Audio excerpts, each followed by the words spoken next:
Hello बच्चों, कैसे हैं आप? उम्मीद करती हूँ आप बढ़िया और एकदम मज़े में होंगे।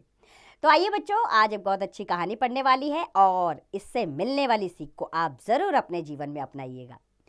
तो हमारी कहानी का नाम है बच्चों कर्तव्य।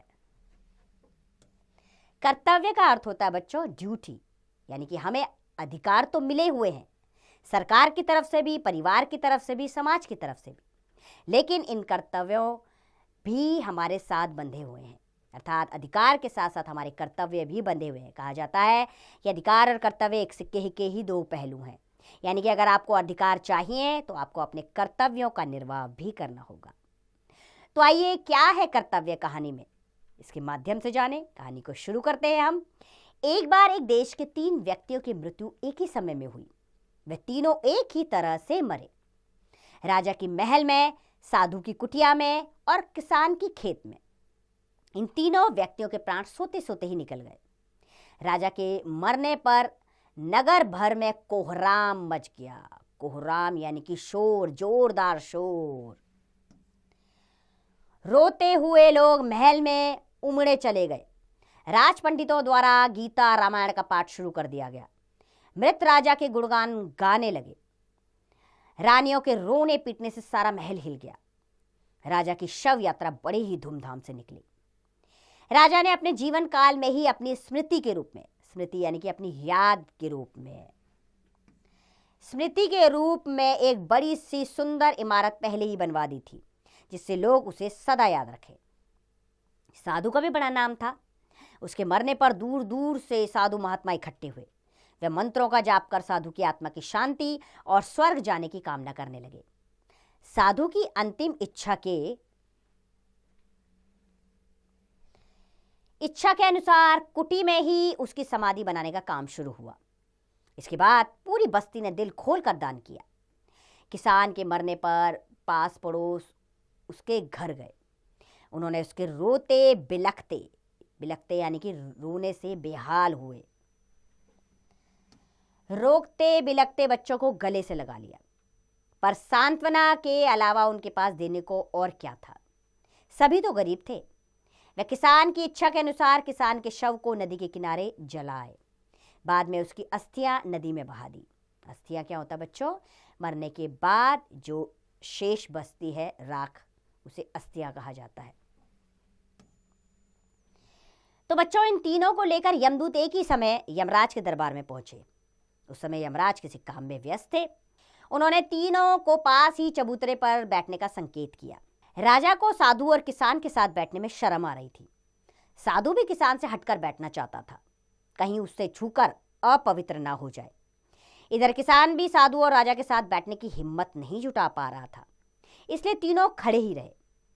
यमराज उन तीनों के मन के भाव ताड़ गए यानी कि जान गए।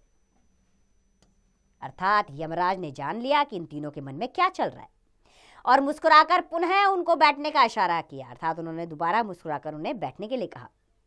इस बार उन्होंने यमराज की आज्ञा का पालन किया।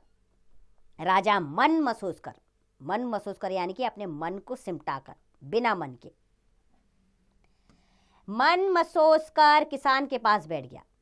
साधु मन में कुछ बुदबुदाना यानी कि धीमे से बोलना, बुदबुदाया और दूसरी ओर खिसक कर बैठ गया। थोड़ी देर में यमराज ने काम बंद किया और उन तीनों की तरफ देखा।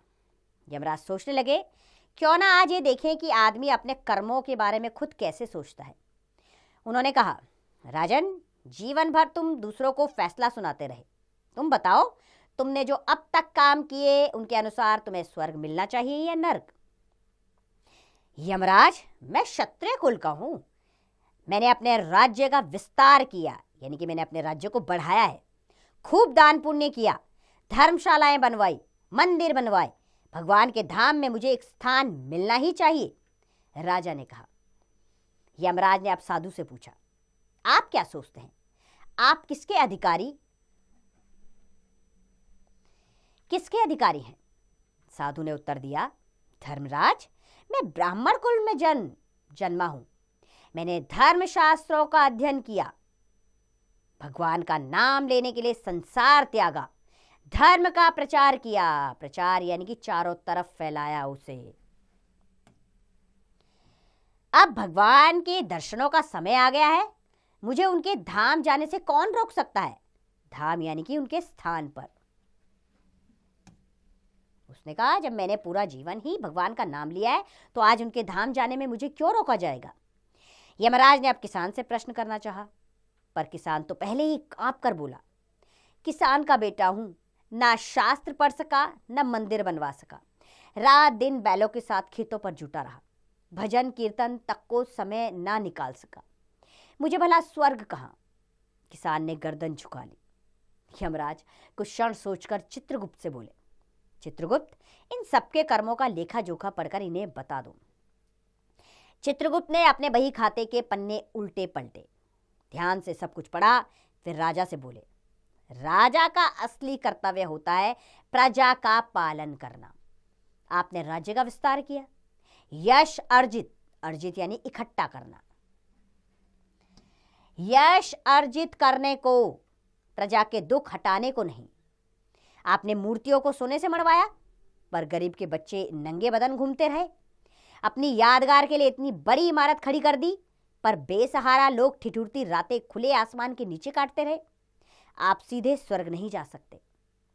चित्रगुप्त फिर साधु से बोले, बाबा, आपने घर तब छोड़ा जब आपके बूढ़े माँ बाप को आपकी सेवा की जरूरत थी।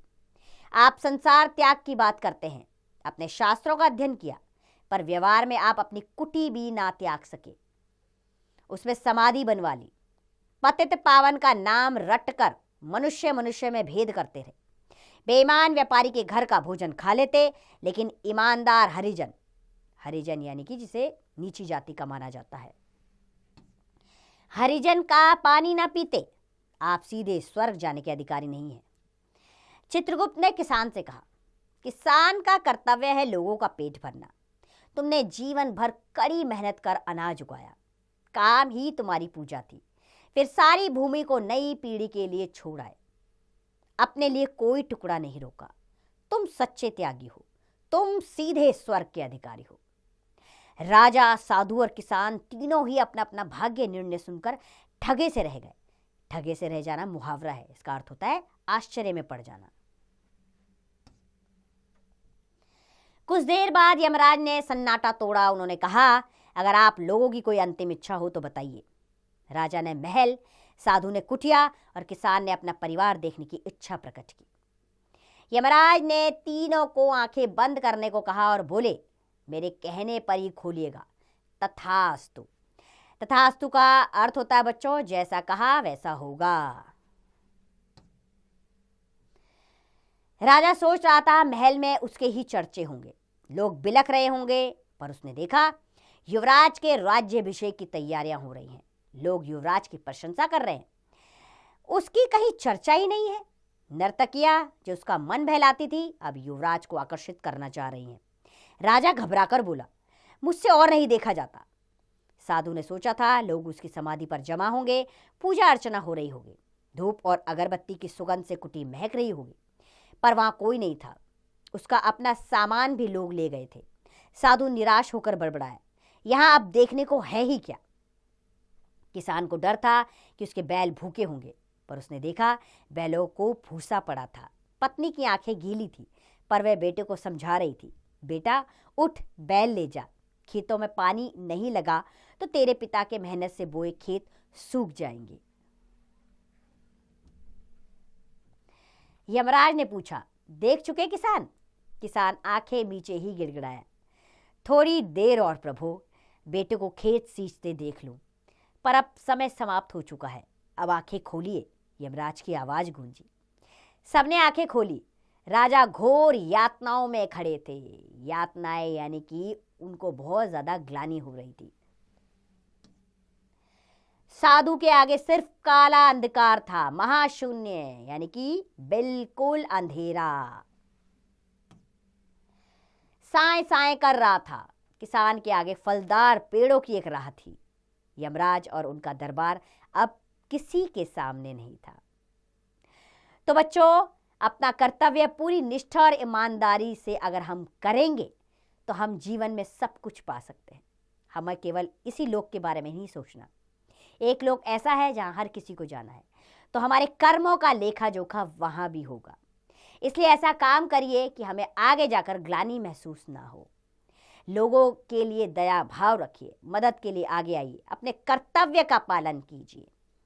जो भी आपको काम मिला है उसे निष्ठापूर्वक कीजिए, क्योंकि कोई भी काम छोटा और बड़ा नहीं होता। और समानता का भाव हर किसी के साथ रखिए। ये कहानी हमें यही सीख देती है।